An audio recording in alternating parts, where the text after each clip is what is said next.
That's why I asked you to repay the debt. My husband suddenly left me with a huge debt and disappeared. No matter how much I tried to contact him, he never responded. What am I supposed to do now? There's no way I can pay off such a large debt. Luckily, I had someone by my side who encouraged me when I felt lost. Mom, cheer up, said my lovely daughter. My name is Linda. I'm 37 years old, working part-time, and being a housewife. My husband's name is Johnny, and we are a family of 3. I met Johnny at a mixer I attended just to fill the numbers. I was nervous, but Johnny started talking to me and made the atmosphere lighter. We got along well and decided to exchange contact information. As we continued to communicate, special feelings grew between us. It didn't take long for us to start dating. Who would have thought I'd end up in a relationship with someone I met at a mixer? After our first date, I told my older sister Laura about Johnny. Laura laughed and said, "Really? I never thought you'd choose a boyfriend from a mixer. I assumed you'd date someone from work or something." I've always been quiet and not good at socializing. Even as an adult, I rarely went to parties or gatherings. It's an unexpected twist, right? I went to the mixer as a favor to make up the numbers. When I showed Laura a photo from my date with Johnny, she said, "He's surprisingly handsome." We then updated each other about our lives and decided to part ways for the day. Laura is still single and doesn't seem interested in getting married or having a boyfriend. She enjoys her single life, finding it more relaxed and comfortable. I understand that mindset, but my heart is set on a future with Johnny. If our relationship goes well and we get married and have children, it would be wonderful. On my way home after talking with Laura, I couldn't stop smiling. A few years later, I married Johnny. I remember vividly when he proposed. I was so emotional and couldn't hold back my tears. We moved into a new apartment, marking the start of our married life. Living with Johnny every day felt surreal, almost like a dream since we had lived separately before marriage. Because of our different work hours, we rarely came home at the same time. But we always ate dinner together, slept under the same blanket, and cherished the moments we shared. On our days off, we would relax at home or go for drives, making the most of our time together. A few months later, we were blessed with a child, a tiny and adorable girl named Kelly. The joy of her birth is something I'll never forget. Our parents and relatives were also overjoyed and sent many gifts. Before giving birth to Kelly, I quit my job to dedicate myself to my family. Johnny always thought of us and helped with housework and childcare, even when he was tired. He would say, "I'll take care of Kelly so you can rest." I truly married a wonderful person. Living with Johnny, who treasures us, has been heartwarming. However, a few years later, I deeply regretted marrying Johnny. Several years after Kelly's birth, Johnny suddenly quit his job. He explained that he had issues with a new boss, which affected his mental well-being, and he reached his breaking point. I understand why he left, but I was bothered that he didn't discuss it with me first. Of course, resigning is an option if a husband faces challenges at work, but our family relies on Johnny's salary. He should have talked to me before making such a big decision. That was so sudden. Have you already thought about your next job? I asked. Yeah, don't worry. I'll figure something out, Johnny replied vaguely, but his response didn't ease my worries. All I can do now is trust him. Fortunately, Johnny found a new job quickly, which was a relief. I also thought about working, but since Kelly is still young, I want to be there for her at home. Is everything okay at the new job? Have you settled in? I asked. Yeah, somehow, he replied. Did something happen? Are you not getting along with your boss or colleagues? I asked, worried. I told you I'm fine. Don't worry too much. Look, I'll take care of Kelly so you can take a bath. Really? Thank you. He seemed different from usual, but I felt that asking more might upset him. So I handed Kelly to him and went to take a bath. A few days later, Johnny came home looking upset. As I tried to ask him what happened, memories of the past flashed through my mind. I remembered when he suddenly announced his resignation. Did he quit his job again so soon? Sadly, my suspicions were right. I quit my job, he said. Why? I just couldn't get along with the people there. I couldn't stand being directed by someone much younger than me. I just couldn't bear it anymore. I see, but we'll get through this. We'll find another job. I'll help in any way I can, I said, trying to stay positive. Suddenly, Johnny's expression changed, and he raised his voice. Hey, what's with that look? You don't like that I quit? You are able to eat because I work. You just stay at home, and you're acting all high and mighty. He threw his bag onto the living room table. What's gotten into you all of a sudden? Shut up, just be quiet, he shouted. Unable to contain his anger, Johnny grabbed a whiskey from the fridge and drank it in one gulp. I had never seen him this angry before. At that moment, I felt terrified. I had always been grateful to him and tried to be supportive. An extremely angry Johnny shouted at me for a while, then slumped down on the sofa, looking grumpy. I was so shocked that all I could do was accept his words. This incident created a rift in our relationship. Since then, Johnny has been in a cycle of finding and quitting jobs. We lived in uncertainty and had many anxious days. Johnny, can't you be a bit more serious about your job?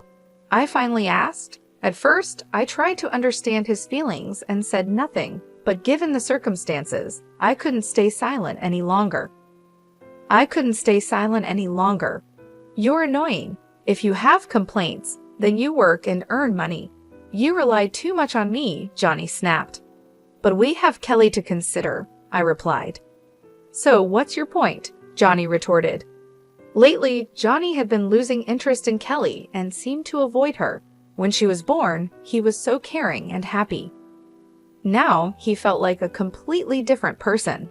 No matter how much I pleaded, Johnny showed no interest in working again. Eventually, I decided to leave Kelly with Laura and start working myself. I'm really sorry for having to leave her with you, I told Laura. It's okay, Kelly and I will wait together, Laura reassured me. Kelly had just started kindergarten, so I wasn't too worried about leaving her. I trusted Laura to take good care of her, and Kelly was very mature and calm for her age. She showed interest in newspapers, read them on her own, and could write long, complex sentences. She was quiet and composed, making friends easily in kindergarten. As a parent, it was heartwarming to see her so happy and well-adjusted. Feeling confident, I started looking for a job and found one quickly. I began working full-time, and the pay was better than I expected. Even if Johnny quit his job, our finances would be stable. The work environment was pleasant, and despite the busy days, I enjoyed my job. A few years after I started working, Johnny finally found a stable job. He seemed to find a workplace that satisfied him, and I felt a profound sense of relief. His demeanor brightened over time, and he started to act like the man I knew in the early days of our marriage. He became considerate of the challenges I faced juggling work and family, often asking, "Has it been tough? Aren't you tired?" I was taken aback by this transformation, but it seemed job stability had given Johnny peace of mind. Kelly was growing up healthily, and Johnny started acting like a caring father again. Seeing Kelly play joyfully with Johnny always warmed my heart. Still, the thought of returning to the way things were before made me anxious about leaving my job. Therefore, I decided to keep working and ensure our family's future remained secure. I continued to rely on Laura for childcare. "How's Kelly? Is she doing well?" I asked. "Don't worry, she's playing happily," Laura replied. If Kelly was doing well, I could be at ease. I planned to treat Laura to something she liked as a token of my appreciation. Several years passed, and Kelly was now in 3rd grade. She went to school every day with great enthusiasm. Our family's bond was just like before, harmonious and loving. I wondered what had caused the rift between Johnny and me because our home life felt so stable, almost as if the past problems had been forgotten. Then one day, Johnny made a suggestion. "Ever think about getting a new car?" "A new car?" "Yeah, our current car is good, but it's reaching the end of its life. It's becoming a hassle to maintain. The car we were using had been purchased quite a while ago, and over the years, issues had increased and repair costs were piling up. You might be right. Maybe we should consider a new car. Yes, I knew you'd agree. By the way, I've already got some catalogs ready. I didn't expect him to be this eager about replacing the car, but we started looking through the catalogs together. Kelly, come here. Which car do you want to ride in? Let's decide together. He called Kelly over, and the three of us enjoyed flipping through the car catalogs together. However, I couldn't have imagined that this day would mark the beginning of an unexpected turn of events. A few months later, the new car we chose was delivered. It was a brand new model costing over $255,000. The loan was under my name.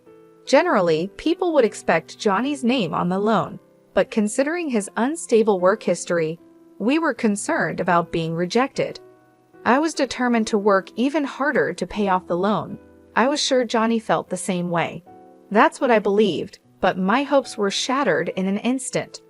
Johnny stopped coming home. He disappeared along with the new car. Could it be that Johnny got involved in some kind of trouble? What should I do? At that moment, my cell phone rang. The call was from Johnny. Hello, Johnny. What are you doing? Where are you now? Out of concern, my voice raised unintentionally. Hey, calm down. But you disappeared all of a sudden, and the new car is gone. What happened? Did you get caught up in some trouble? I tried to express how worried I had been, but Johnny laughed at my concerns and said something unbelievable. Actually, I found a new lover. She's more important to me than you. What? What do you mean? Let me be clear. I've fallen in love with someone else. I've already taken care of the divorce papers. I'd appreciate it if you stopped getting involved. Wait, divorce? I can't believe this. I was shocked to hear about the divorce notice. I remembered a discussion we had during a big fight a while ago. Submitting the application to the court means that both parties agree to the divorce. I deeply regretted letting my emotions take control at that time. Oh, by the way, I have a debt. I'm counting on you to repay it. What? How much debt are we talking about? About $350,000, give or take. I'm leaving all the repayments to you. With those words, Johnny abruptly hung up the phone. I never thought something like this would happen to me. Were all his kind smiles in the past just lies? As these thoughts crossed my mind, I felt the strength drain from my body. Mom, what happened? Kelly rushed over, looking concerned as I slumped to the floor. It's okay, honey. Thank you. I tried to put on a brave face, but inside I was filled with anxiety. How will I manage our life now with such a massive debt looming over us? The thought of $350,000 made me feel suffocated. On top of that, there was still the car loan to think about. In a state of panic, I decided to check my bank balance. I searched the closet, drawers, kitchen, bedroom, everywhere. My ATM card was nowhere to be found. Frantically, I launched my bank app on my smartphone.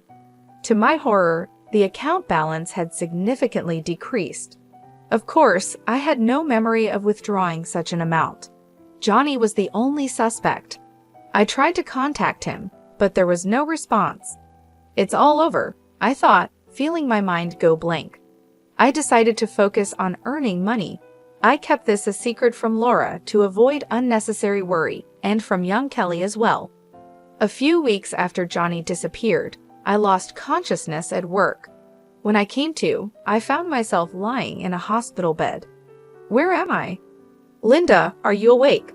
Laura, with a shaken expression, entered the room with Kelly standing beside her. It seemed I had fainted due to extreme stress. I was told I needed to stay in the hospital for several days for more tests. Hospitalized?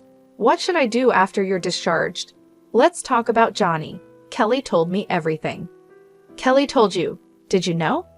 Actually, I overheard Dad's phone call. I was surprised to find out that Kelly knew the truth. When it was time for my discharge, I felt down, worrying that Laura might point out I shouldn't have let Kelly know. The next day, various tests were conducted. The results revealed that my poor health was due to cancer. Fortunately, it was still in the early stages, and there was hope for recovery through surgery. Although the surgery went well and I was discharged, returning to work immediately seemed impossible. I had no savings and medical bills were piling up. During these challenging times, Laura and Kelly became my pillars of support. When Kelly explained the situation with Johnny and my condition to Laura, she was even more furious than I had anticipated. Laura tried to locate Johnny to make him repay the debt and medical bills, but his whereabouts remained unknown. "We don't have any leads on Johnny's current location. What do we do?" Laura then had a suggestion. "The car that's under your name, Johnny has it, right? How about we try to get it back?" "Is that really possible?" I asked in surprise. "Actually, I found out where Johnny is currently working. Surprisingly, he's working for a different company inside the building where I work. Though I usually work remotely, I occasionally visit the office and have seen him there. Knowing this, we can move forward with our plan." "Then let's go to Johnny's place right away." I was eager to confront Johnny immediately. If we didn't take action soon, he might disappear again. However, Laura stopped me. "Don't rush. We need a solid plan, not just a hasty approach. Kelly and I have come up with a good idea." "That's right," Kelly said, smiling. Both of them exchanged smiles, and I couldn't grasp the full implications behind their demeanor. Kelly beamed and reassured me, "Don't worry, everything's set up." I wondered what kind of scheme they had hatched. They didn't provide the specifics, but everything became clear a month later. While at Laura's house, there was a sudden incoming call. Checking the caller ID, it was from Johnny. At first, I ignored the call, but it kept coming. Something must have happened. Gathering my courage, I answered. Johnny pleaded in a frantic voice, "Hey, help me out, please." "What?" "I'll explain everything later. Just get here now. I'm about to be arrested." Johnny shared his location and quickly ended the call. Having overheard the conversation, Laura and Kelly finally revealed the turn of events. Actually, we reported the car was stolen. The idea was Kelly's. Impressive, right? Kelly blushed and looked down. Filled with gratitude, I thanked them and hurried to where Johnny was waiting. The park he mentioned was surprisingly close to my home. There were police officers gathered around Johnny, interrogating him. We approached quickly. First, we explained the situation to the police officers, and they left. Then Johnny ushered us into his car and began explaining what happened. In the passenger seat sat a confident-looking woman, her legs crossed, staring at us coldly. "Thanks for coming, but why did the police come to me?" Johnny asked, confused. Despite being surrounded and questioned by the police, he hadn't understood why. I reported the car was stolen. "After all, that car is mine," I said, shocked at his confusion. "We're divorced, so we have no ties." Reporting it stolen was the natural thing to do. He probably never expected to be reported for car theft. Kelly continued the conversation with Johnny, who was visibly shaken. "Dad, why did you leave us behind? Why won't you pay back the money yourself? Explain?" Johnny let out a sigh, looking exasperated but remained silent. "If you're just going to stay silent, I'll report it to the police. Using my name without permission is a crime." Hearing this, Johnny began to talk bit by bit. He mentioned his mistress, Julie. Apparently, she had recently joined the company where Johnny worked. They connected during a company welcome party, which developed into a romantic relationship. Shockingly, about 5 months ago, he found out she was pregnant. Looking at Julie's stomach, it was evident she was expecting. "So you chose her over us and left?" I asked. "That's a harsh way to put it, but yes," Johnny admitted. Laura suddenly interjected, "But the fact remains, you left, right?" Johnny seemed taken aback by her directness, but Laura continued questioning him. She began to lash out at Johnny, criticizing his past actions. She talked about his irresponsible behavior towards the family, constantly changing jobs, and his quick temper, which often led to him yelling in anger. Johnny, deep in thought or maybe just ignoring her, bowed his head and stayed silent. Julie, irritated, pressed him about the $350,000 debt, but he stayed quiet. Unable to hold back any longer, Julie revealed a shocking truth.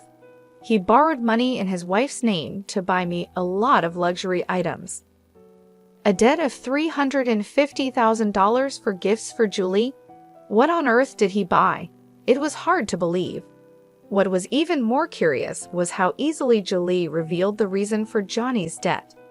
If they were in cahoots, revealing this information would put them at a disadvantage. While I was thinking about this, Kelly asked Julie a question. "Your belly is pretty big. Is it a baby? When are you due?" "In about 5 months, I guess." Giving birth in 5 months? That didn't make sense, considering she was supposedly impregnated 5 months ago. Shouldn't there be more time? Laura noticed this inconsistency and pressed Julie further. "Is that baby really Johnny's? Isn't it odd for the baby to be due in 5 months? Whose child is it?" Laura voiced her suspicions directly. Although surprised, Julie didn't seem intent on hiding anything. "Actually, the child isn't Johnny's. I thought about keeping it a secret, but I figured it would be a hassle to get further involved with him, so I'll just spill the beans." "Is that why you were honest about the debt too?" Laura asked. "Yeah, there's no point being with Johnny anymore after all," she said with a mocking expression. The atmosphere was heavy and tense. I wanted to get away from there right now. Meanwhile, Johnny stared at Julie with an incredulous expression. "Hey, what are you talking about? This is a joke, right?" "Why would it be a joke? I mean exactly what I said." The tension increased, making the atmosphere even more stifling. Amidst this, Laura took charge of the situation. "Anyway, I'll call the police." "Huh? What are you talking about?" Johnny asked, panicked. "I couldn't care less about you two, but remember, borrowing money under Linda's name is a crime. Plus, using the car without permission is also a crime, especially since Johnny and Linda are now complete strangers." Laura instructed me to contact the police. Johnny and Julie frantically tried to talk their way out of the situation. I ignored their pleas and made the call. After a while, I could hear sirens approaching. This should make them face the consequences. The issues regarding the debt and the car should be on their way to resolution. I felt a huge relief. Finally, things were sorted out. In the end, Johnny and Julie faced legal action. They didn't end up in prison, but they had to take on responsibilities like compensation payments, repaying the debt, and child support. Several times, they tried to reduce the payments through lawyers, but a secret recording that Kelly had made was used as evidence, so their requests were denied. Kelly had made the recording because of a scene from a TV show she had watched with Laura. While I thought she was really quick-witted, I couldn't help but wonder what kind of shows Laura had shown Kelly. After all that, Kelly and I now live with Laura. Kelly didn't face any issues commuting to school since it was close to our previous home. The car was safely returned, and it seems Johnny is somehow managing the debt. If Johnny hadn't made those wrong decisions, he wouldn't have had to face such hardships. In this whole incident, the presence of Laura and Kelly was significant, and thanks to them, the situation is heading towards resolution. I'll work hard from now on, hoping for a peaceful life with the two of them.